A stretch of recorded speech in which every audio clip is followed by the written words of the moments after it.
Valdez is the Minister of Women and Gender Equality and presided over this announcement. Minister, it's a pleasure to welcome you to studio. Thank you so much for making the time. Thanks so much for having me, Vashi. I have a number of questions on the content of the announcement today, but I do have to start off on the budget itself and the politics, really, of the budget. I wonder if I could ask you why your government appears to be playing politics with the budget and putting the onus on the opposition not to force an election. Isn't the onus on your government to win support from the opposition for its budget?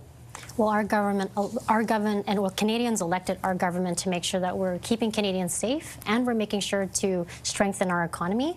The announcement I made today, which you had highlighted, really helps articulate our commitment of over $500 million to help empower women in our economy, ensure that we're protecting the 2S LGBTQI+ community, and we're addressing gender-based violence. As far as the budget is concerned, it's coming on November 4. It's a bold budget. It's a generational commitment. We're investing in Canadians, and we're looking to the opposition to support our investments in women, in supporting families, in supporting our defense and armed forces, and many of the other initiatives that we've put forward.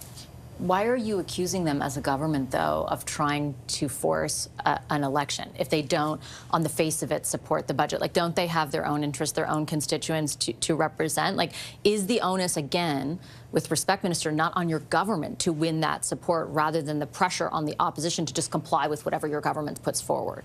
What we put forward is going to be, what we put forward in November 4 is going to be a generational budget. We're looking to the opposition to support the initiatives that we put forward, like building Canada homes, like the supports that I announced today to help support women, to support the 2S LGBTQI+ community, to support us addressing gender-based violence. We're going to continue to put these initiatives forward. As of November 4, we're tabling that budget, and we're looking to the opposition to support our initiatives and programs that will help benefit Canadians. What are you doing to try and secure opposition support so that Canadians who have already been through a very grueling election don't have to do it again? Or are you putting your party's own political interests ahead of those of Canadians? You've heard the Prime Minister say this in interviews. We are willing to work with all MPs across all opposition, even our opposition colleagues. We've put forward some measures and programs to help Canadians, especially now that they need it the most. Again, November 4th, we're tabling a budget. We've got bold, ambitious plans. We're making responsible choices, and we're looking to the opposition to support us. What evidence is there, though, that you're trying to generate that support? Again, like what you're saying to me right now is we're doing everything we think is right. We're putting it in front of the opposition. We want them to support it. Like, again, you're putting all the onus on the opposition. The government House Leader today made it incredibly political by basically saying, if you don't, you're forcing an election. Like, again, isn't the onus on the wrong side at this point? Well, the Prime Minister has met with the opposition leaders just a few days ago, and that conversation, that dialogue allows the Prime Minister to have the conversation with the opposition leaders. And today we're making an announcement, and we're going to continue to do that. And November 4th, we're tabling that budget and looking forward to seeing their support for the measures we're putting forth to make sure that we're taking care of Canadians. So bluntly, can I ask then, based on the meetings that you reference, will the budget represent the asks or demands of the opposition? Or is it exactly as you would have had delivered it prior to meeting with those leaders? Canadians elected us to stand up to support Canadians during this challenging time, to make sure that we're keeping Canadians safe, and we're also strengthening our economy.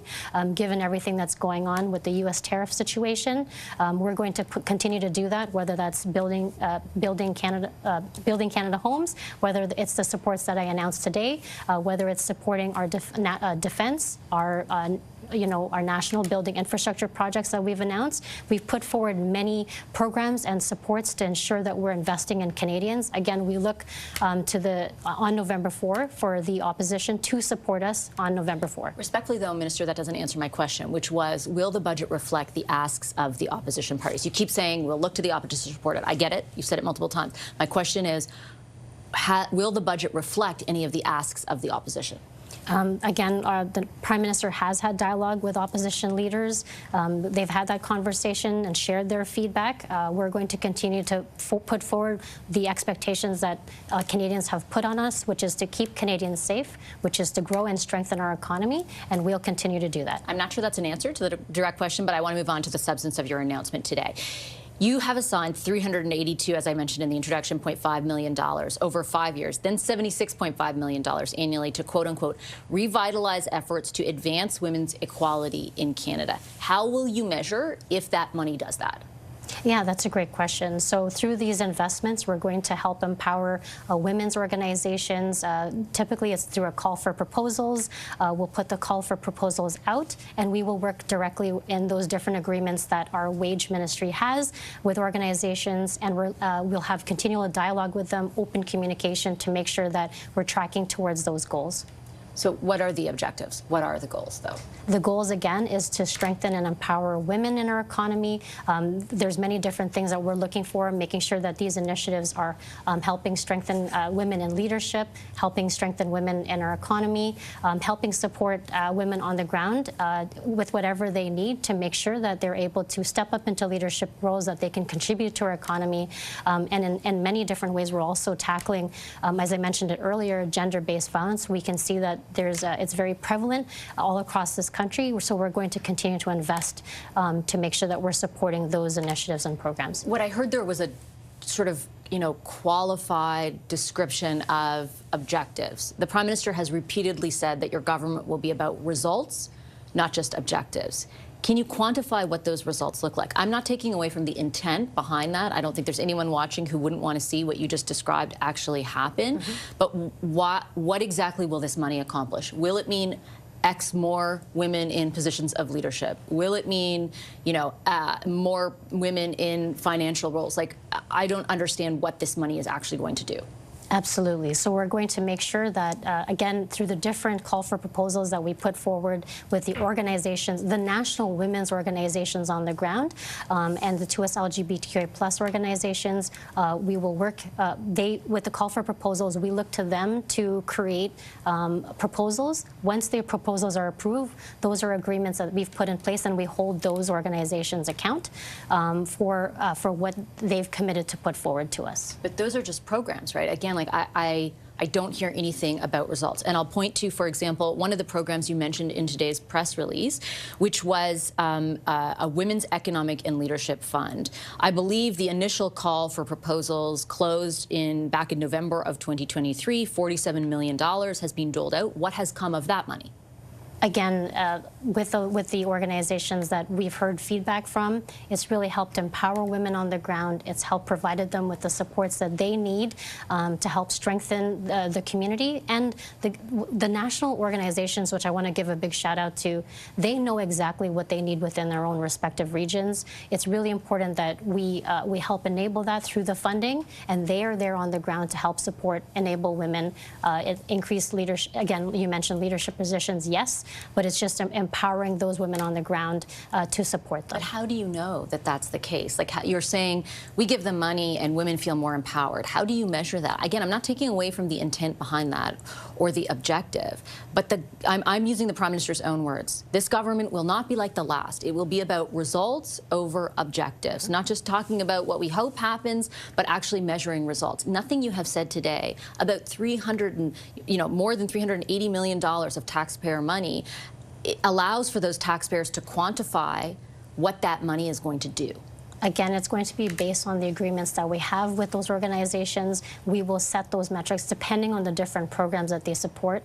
But again, our government is looking to empower women, strengthen our economy, and help ensure that women have the support to get into those leadership positions, and again, just to strengthen our economy, and we will continue to do that. But can you say that, for example, the money you've already spent in this space, the $47 million I identified, has done that? Can you show Canadians proof that that money that you're spending is leading to the results that you're describing but can't quantify?